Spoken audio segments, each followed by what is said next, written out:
ఒకడంటాడు కొండకి నడిచొస్తానంటాడు, ఒకడంటాడు స్వామి నీ హుండీలో 5 రూపాయలు వేస్తానంటాడు. ఇప్పుడు వీటిని మొక్కులు అంటారు. మొక్కు అన్న మాట మీరు జాగ్రత్తగా గమనించాలి.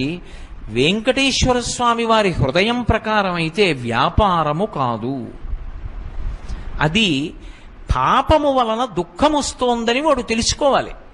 తెలుసుకుని పిలిచావు పరమేశ్వరుణ్ణి, ఆయన ఏం చేస్తాడు? నేను ఆదుకోకపోతే ఎవరు ఆదుకుంటారు లక్ష్మి? అందుకుని ఉంటాను ఈ కలియుగంలో వెంకటాచలం మీద.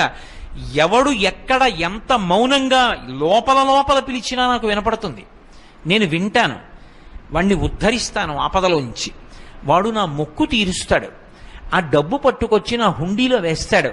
నేనేం చేస్తానో తెలుసా? పరమధర్మాత్ముడు నన్ను చూడకుండా ఉండలేక, నాన్నగారిని చూడకుండా ఉండలేక వచ్చినటువంటి కొడుకులా